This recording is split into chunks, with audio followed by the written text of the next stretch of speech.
ဒီနေ့မှာတော့တသိန်းဝန်းကျင်လေးနဲ့အောက်ပို့ဝချင်းလေးတူတဲ့ speaker နှလုံးကိုညီမကရှင်းပြပေးပါမယ်။ speaker မျိုးစားလေးရဆိုရင် Transmart ကနေထွက်ရှိထားတဲ့ဒီ Bluetooth speaker လေးနဲ့ Trace speaker လေးဖြစ်တယ်။ speaker လေးနှလုံးရဲ့ဒီဇိုင်းပိုင်းမှာဆိုရင်ဒီ Bluetooth လေးဟာအကျန်းခံတဲ့ဒီဇိုင်းမျိုးဖြစ်တယ်။ဒီ Trace လေးရဆိုရင်အကျန်းခံအောင်အပေါ်ကနေ fabric သားကိုအုပ်ပေးထားတယ်။ speaker လေးနှလုံးอ่ะဆိုရင် IPS7 waterproof system ပါတဲ့အတွက်လုံးဝရေဆိုးခံတယ်။သူတို့တစ်ခုရဲ့ထူးခြားချက်အနေနဲ့ဆိုရင် Bluetooth speaker လေးဟာ RGB lighting တွေကိုအသုံးပြုထားပြီးတော့ speaker ရဲ့နောက်ဖက်မှာဆိုရင် passive radiator ကိုအသုံးပြုထားတဲ့အတွက် bass stand တွေကိုထိထိမိမိနားဆင်လို့ရမယ်။ဒီ tray လေးอ่ะဆိုရင်လည်း Sound First Technology System ပါဝင်ပြီးသားဖြစ်တဲ့အတွက်အတန်ထွက်တိုင်းဟာကြည်ကြည်လင်လင်ပြက်ပြက်သားသားနဲ့ကြားရမယ်။သူတို့တစ်ခုရဲ့ play တိုင်းအနေနဲ့ဆိုရင်ဒီ Bluetooth speaker လေးက18နာရီဝန်းကျင်ထိနားဆင်လို့ရမယ်။အဲ့ဒါအပြင်ကိုဒီ Trace speaker လေးကဆိုရင်နာရီ20ဝန်းကျင်ထိ AC နားဆင်လို့ရမယ်။ကဲဒါဆိုရင်တန်းဝထွက်တဲ့ဒီ speaker နှလုံးကိုညီမနဲ့အတူတူအတန်ဆန်းကြည့်ရအောင်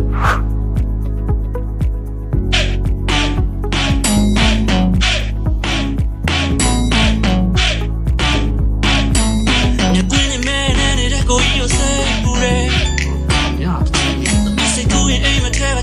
ကိုရင်းတဲ့တူရဲနာဘာလဲဗျာမမီတော့ဘူးလားအေးရပါဘူတို့ပါဒါပဲဂျာလီလေးရှိုးလုံးကခံအောင်မခုတဲ့ရုပ်ဆိုးသွားအောင်မျိုးမျိုးกว่าစူးစမ်းပေမဲ့ anything ကိုအချို့ဆိုနေစဉ်ရဲ့စယူခေကလာချတဲ့မှာလေးတယ်အဲ့လိုပြက်ပြက်ဘူး